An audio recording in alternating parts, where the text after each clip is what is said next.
घर में कुत्ता पालने से इंसान को स्वर्ग मिलता है या नर्क, सुख मिलता है या दुख, गरीबी आती है या अमीरी, उत्थान होता है या पतन। इस बात को हम सबको समझ लेना चाहिए, क्योंकि आज के समय में अक्सर ज्यादातर घरों में कुत्ता पाला जाता है।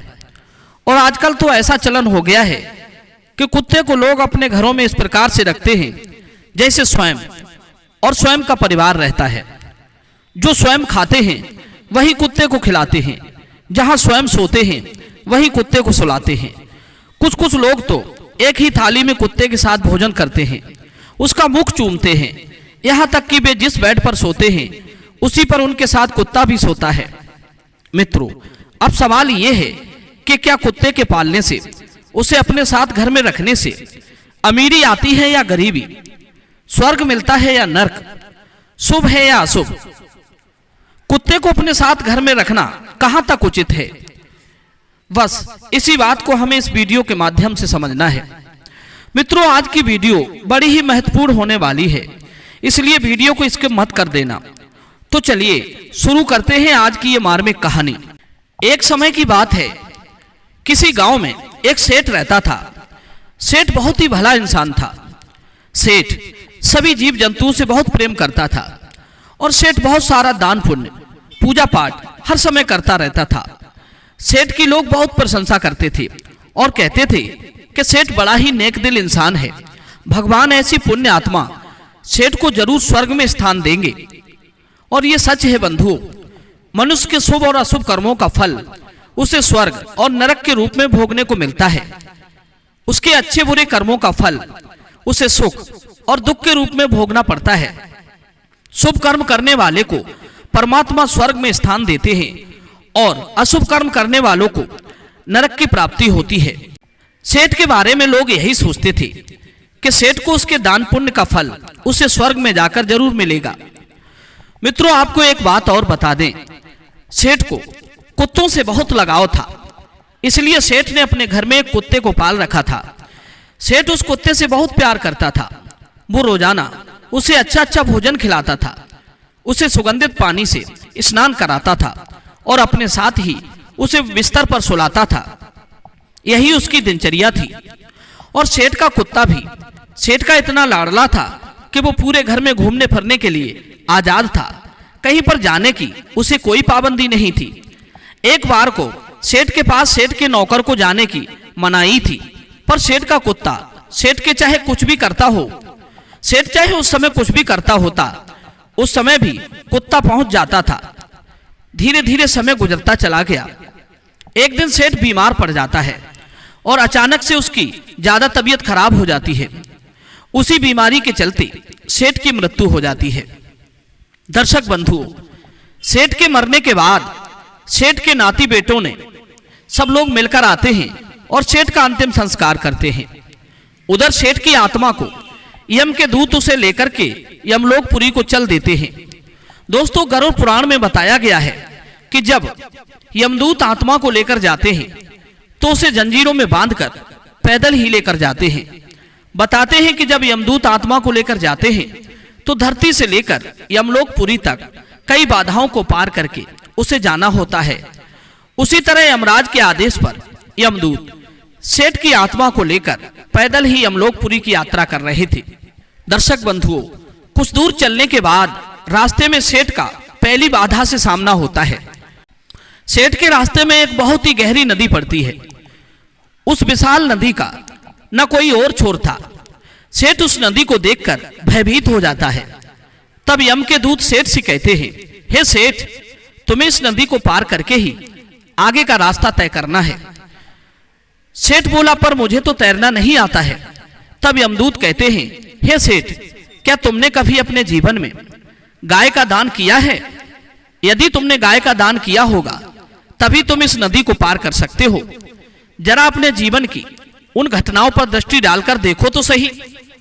मित्रों, यमदूतों की बात सुनकर सेठ अपने उस दान का ध्यान करने लगते हैं, क्योंकि उसने अपने जीवन में सच्चे मन से गाय का दान भी किया था। जैसे ही उसने अपने उस पुण्य कर्म को याद किया, बंधुओं, उसी समय एक दिव्य गाय उस नदी पर प्रकट हो जाती है। यमदूत जैसे ही सेठ को लेकर के उस नदी के ऊपर से चले तो वो गाय भी सेठ के आगे आगे चलने लगी। सेठ ने फौरन उस गाय की पूंछ पकड़ ली। गाय ने बड़ी आसानी से सेठ को नदी के उस पार पहुंचा दिया। सेठ बड़ी आसानी से उस पहली बाधा को पार कर जाते हैं। उसके बाद यमदूत सेठ को लेकर फिर आगे को चलते हैं। थोड़ी दूर आगे चलने पर सेठ के मार्ग में बड़े भयंकर काले काले कुत्ते आ जाते हैं और सेठ को चारों तरफ से घेर लेते हैं। कुत्तों को देखकर सेठ बड़ा भयभीत होता है। उसके समझ में नहीं आ रहा था कि इन कुत्तों से कैसे जान बचाई जाए। तब यमदूत कहते हैं, अरे सेठ, जरा याद करो, क्या तुमने कभी कुत्तों को भोजन खिलाया है? अगर तुमने कुत्तों को भोजन खिलाया होगा तभी ये कुत्ते तुम्हारा पीछा छोड़ेंगे और तुम्हें यहां से जाने देंगे। दर्शक बंधुओं, यमदूतों की बात सुनकर वो सेठ सच्चे मन से कुत्तों का आह्वान करने लगता है। उसे याद आता है कि वो कुत्तों से बहुत प्रेम करता था, यहां तक कि एक कुत्ता उसके घर में भी पला था जिसके साथ उसने बहुत ममता रखी थी। सेठ जैसे ही ये बात याद करता है वैसे ही वे सारे कुत्ते सेठ का रास्ता छोड़ देते हैं। सेठ यमदूतों के साथ फिर आगे के लिए चल देता है। मित्रों, चलते चलते वो एक ऐसे द्वीप पर पहुंचता है जहां कौवे ही कौवे थे। सेठ ने देखा कि एक विशाल कौवा सेठ के पास आता है और सेठ के सिर में अपनी चोंच से बार बार चोट मारता है। सेठ उस कौवा की मार से बहुत व्याकुल हो रहा था। सेठ ने यमदूतों से कहा, हे यम के पार्षदों, ये कौवा बेवजह मुझे क्यों चोट पहुंचा रहा है? तब यमदूत कहते हैं, हे सेठ जी, जरा याद करो, क्या तुमने कभी अपने जीवन में साधु संतों की सेवा की है? यदि तुमने सेवा की होगी तो ये कौवा यहां से चला जाएगा। अगर नहीं की होगी तो ये कौवा तुम्हें चोंच मारकर घायल करता रहेगा। मित्रों, सेठ जैसे ही याद करता है कि उसने तो अपने जीवन काल में अनेकों साधु संतों की सेवा की है और अपने माता पिता की भी सेवा की है और अपने द्वार पर आने वाले हर एक साधु संत का सत्कार किया है, उसी समय वो कौवा वहां से दिव्य रूप पाकर चला जाता है। मित्रों, सेठ यमदूतों के साथ फिर से आगे को चलते हैं और चलते चलते वो एक कांटे करीलों से भरे हुए वन से होकर गुजरते हैं। सेठ के पैरों में हजारों कांटे चुभ जाते हैं। सेठ चिल्लाता है, उसके पैर लहूलुहान हो जाते हैं। सेठ यमदूतों से कहता है, हे यम के दूतों, मुझे इस भयंकर वेदना से बाहर निकालो।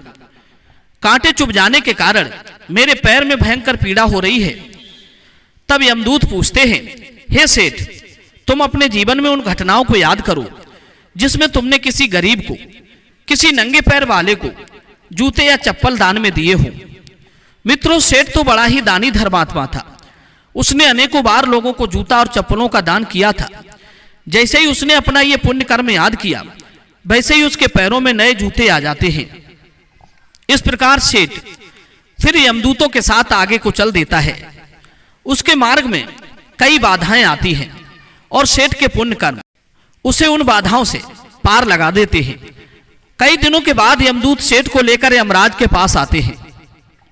यमराज चित्रगुप्त से कहते हैं, हे चित्रगुप्त, इस सेठ के जीवन का वही खाता खोल करके देखो, इसने कितने पुण्य और कितने पाप किए हैं। तब चित्रगुप्त सेठ का जीवन काल देखते हैं और यमराज को बताते हैं कि हे स्वामी, इस सेठ ने तो अपने जीवन में बहुत पुण्य के कार्य किए हैं, भगवान का भजन भी किया है, मगर इसने एक सबसे बड़ी गलती की है जिसकी वजह से इसके सारे पुण्य निष्फल हो गए हैं। इसके कर्मों के अनुसार ये सेठ वास्तव में स्वर्ग का अधिकारी था, लेकिन उस एक गलती के कारण ये स्वर्ग से वंचित हो रहा है। चित्रगुप्त की बात सुनकर सेठ बड़ा चिंता में पड़ जाता है। सेठ पूछने लगता है, हे धर्मराज, मेरी पूजा पाठ में, मेरे पुण्य कर्मों में ऐसी क्या कमी रह गई जिसकी वजह से मुझे स्वर्ग में स्थान नहीं मिलेगा?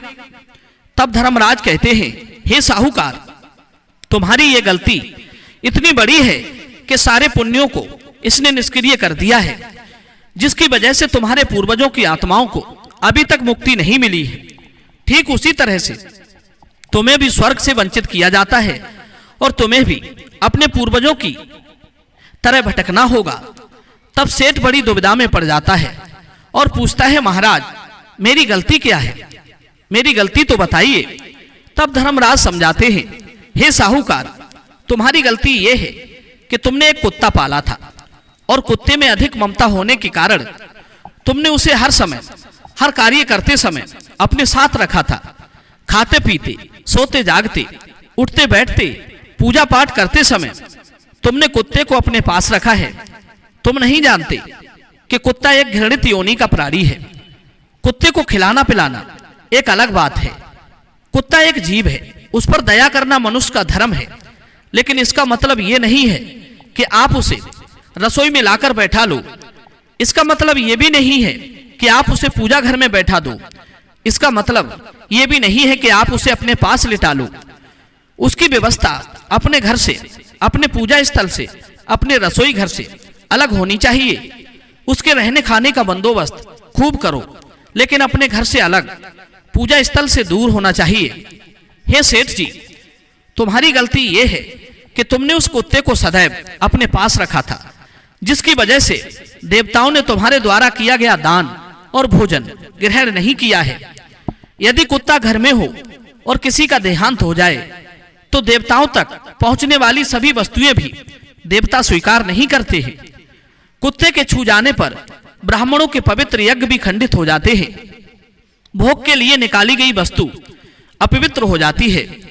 कहते हैं धर्म अनुसार कुत्ता पालने वालों के यहाँ पर तो ब्राह्मण भी नहीं जाते हैं। वहीं अगर कुत्ता यदि किसी को सूंघ लेता है तो सूंघने मात्र से ही इंसान अपवित्र हो जाता है। वहीं अगर कुत्ते की दृष्टि जिस भोजन पर पड़ जाती है तो वो भोजन भी खाने के योग्य नहीं रहता है। इन्हीं कर्मों से कुत्ते को कभी घर के अंदर नहीं पालना चाहिए। उसके रहने खाने का स्थान सदैव अलग होना चाहिए। आप उसे अच्छा से अच्छा खिलाएं, कौन मना करता है। आप उसकी केयर करें, कौन मना करता है। आप उसकी देखभाल करें, कौन मना करता है, लेकिन अलग स्थान पर। जिस तरह पशुओं के लिए तबेले होते हैं, घोड़ों के लिए अस्तबल होता है, उसी तरह कुत्ते का भी एक निश्चित अलग स्थान होना चाहिए। एक बार धर्मराज युधिष्ठिर को स्वर्ग के दूतों ने स्वर्ग में ले जाने से मना कर दिया था, क्योंकि उनका दोष सिर्फ ये था कि उनके साथ एक कुत्ता था। धर्मराज ने पूछा भी था कि इस कुत्ते ने मेरा दुख सुख में साथ नहीं छोड़ा है, तो मैं इसको स्वर्ग में क्यों नहीं ले जा सकता। तब स्वर्ग के अधिपति देवराज इंद्र ने धर्मराज से कहा था कि धर्मराज, आप धर्म के मर्मज्ञ हो, आपको समझाना हमारी मूर्खता होगी। फिर भी मैं कहना चाहूंगा कि कुत्ता पालकर हर समय अपने साथ रखने वाले को स्वर्ग में कोई स्थान नहीं दिया जाता है, क्योंकि उसके द्वारा किए जाने वाले सारे पुण्य निष्फल हो जाते हैं। ऐसे मनुष्य के द्वारा किए गए पुण्यों के फल को बस नाम का राक्षस हरण कर लेता है।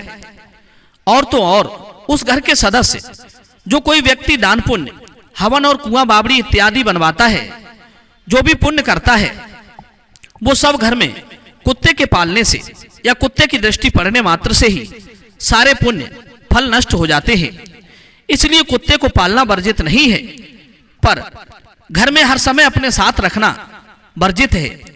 और ऐसे मनुष्य का भले ही वो चाहे कितना ही पुण्यवान हो तो भी स्वर्ग में नहीं जा सकता। धर्मराज बोले, हे सेठ, मैं किसी जीव के खिलाफ नहीं हूं।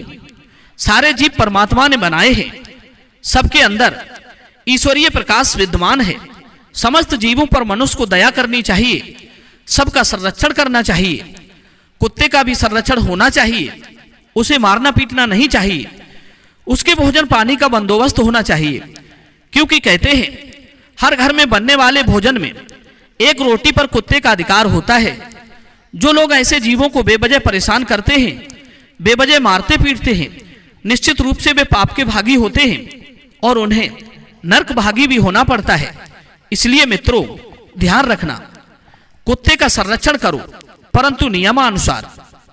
घर के अंदर उसे अपने बेड पर लेकर मत जाओ, उसे रसोई घर में मत ले जाओ, उसे पूजा घर में मत लाओ। कुत्ते के साथ समय बिताने के बाद मनुष्य को स्वयं को भी पवित्र करना चाहिए। बिना स्नान के पूजा पाठ, यज्ञ, दान नहीं करना चाहिए। शास्त्रों का ऐसा मत है कि घर के अंदर सिर्फ गाय मां और अतिथि को ही आने की अनुमति होनी चाहिए। इनकी सेवा से मनुष्य पवित्र होता है और पुण्य फल का अधिकारी भी होता है। घर के बाहर या किसी एकांत स्थान पर रखकर कुत्ते की सेवा करनी चाहिए।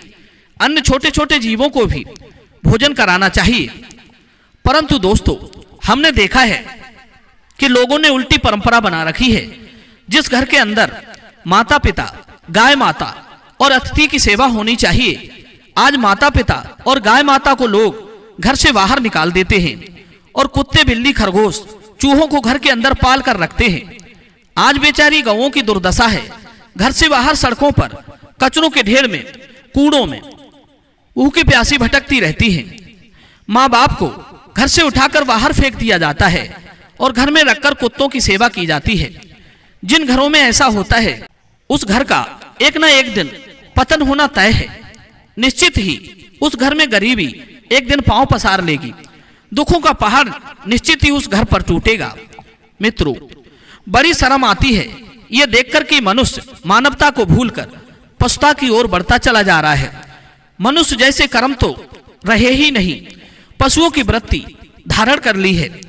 जो पशु स्वयं इस पृथ्वी पर आकर नरक भोग रहे हैं, मनुष्य भी उनकी तरह बनता चला जा रहा है, उन्हीं की नकल उतार रहा है। ऐसे लोगों को स्वर्ग की प्राप्ति कैसे हो सकती है? जो लोग धर्म को भूल गए हैं, उनके घर में सुख समृद्धि कैसे आ सकती है? पूजनीय गाय माता, पूजनीय माता पिता, पूजनीय गुरुजन यदि घर से बाहर जाकर दुख भोग रहे हैं, तो आपको सुख कैसे मिल सकता है? उस स्थिति में आप चाहे जितना दान पुण्य कर लो, आपको कभी स्वर्ग की प्राप्ति नहीं होगी। स्वयं को और अपने परिवार को नरक से बचाना है, दुखों से बचाना है, तो इन नियमों का पालन करना ही होगा। घर में रखकर माता पिता और गाय की सेवा करनी चाहिए। कुत्ता और बिल्ली को अगर पालने का ज्यादा ही शौक है, तो घर से बाहर अलग स्थान बनाकर उसमें रखो। उन्हें भूलकर भी अपने घर के बिस्तर पर, पूजा स्थल पर लाने की भूल ना करें। उन्हें किसी निश्चित स्थान पर उनके भोजन पानी की व्यवस्था करें। कुत्ते को भोजन कराने के शास्त्रों में अनेक फायदे बताए गए हैं। कहते हैं, कुत्ते को खाना खिलाने से घर के अंदर सकारात्मक ऊर्जा का वास होता है। आपके दिमाग के अंदर से नकारात्मकता निकल जाती है। वहीं कुत्ते को खाना खिलाने से यमदूतों का भय भी नहीं रहता है। कुत्ते के अंदर एक विशेषता और होती है। कुत्ता नकारात्मक शक्ति को सूंघकर पहचान लेता है। जैसे भूत प्रेत आदि को कुत्ता देख भी सकता है। जिस घर के लोग कुत्ते को खाना खिलाते हैं, ऐसे घरों में कभी भी बुरी आत्माएं प्रवेश नहीं करती हैं। कुत्ते को रोटी खिलाने से शनि दोष का प्रभाव कम होता है और आपके ऊपर आने वाला बुरा वक्त, बुरा हादसा, बुरी घटना टल जाती है। आकस्मिक दुर्घटना का डर भी खत्म हो जाता है, क्योंकि कुत्ते को पहले से ही दुर्घटना का आभास हो जाता है। इसलिए यदि कुत्ते को कभी पालना हो, तो घर के अंदर नहीं, बल्कि घर के बाहर किसी निश्चित स्थान पर ही पालना चाहिए। कुत्ते को घर के बाहर पालने से और खाना खिलाने से हमेशा घर की उन्नति होती है, शोक नहीं आता। और कुत्ते को पालने का विशेष फायदा यह है कि वो घर के बाहर रहकर आपके घर की रखवाली भी करता रहेगा। मित्रों, उधर धर्मराज ने सेठ को ये सारी बातें समझाई कि मनुष्य के कुछ नियमों को बनाकर रखना चाहिए, तभी वो स्वर्ग का अधिकारी बन पाता है। सेठ कहने लगा, धर्मराज, आपने मुझे बहुत महत्वपूर्ण ज्ञान बताया है, लेकिन अब क्या हो सकता है, अब मैं चाहकर भी इन नियमों का पालन नहीं कर सकता, क्योंकि मेरी मृत्यु हो चुकी है और फिर से मनुष्य जन्म पाना असंभव है। पता नहीं मैं कब और कितने दिनों के बाद मनुष्य बनकर पृथ्वी पर जाऊंगा, क्योंकि पूजा पाठ, भक्ति भाव, नियम, संयम ये सब मनुष्य शरीर में ही हो पाते हैं। धर्मराज बोले, सेठ, अब तो तुम्हें यह जन्म कुत्ते के रूप में बिताना पड़ेगा, क्योंकि तुम्हारी ममता मनुष्यों से अधिक कुत्ते में रही थी और मरते समय भी तुम्हें अपने कुत्ते की बहुत याद आ रही थी कि मेरे जाने के बाद मेरे कुत्ते का क्या होगा। वही स्मृति लेकर तुम मरे हो, इसलिए तुम्हारे पुण्य फल तो निष्फल हो ही गए। तुम्हें कुत्ते की योनि में भी जन्म लेना पड़ेगा। जाओ, मैं तुम्हें फिर से पृथ्वी पर भेजता हूं कुत्ते के रूप में। मित्रों, इस प्रकार से वो सेठ कुत्ता बनकर धरती पर आ जाता है। तो दर्शक बंधुओं, अब तो आप समझ ही गए होंगे कि कुत्ते का स्थान कहाँ होना चाहिए और कुत्ते को रोटी खिलाने से क्या फायदा होता है। तो चलिए अपनी कीमती राय कमेंट में बताइए। मिलते हैं आपसे अगली वीडियो में एक और चर्चा के साथ। आप सभी का बहुत बहुत धन्यवाद। जय श्री कृष्णा।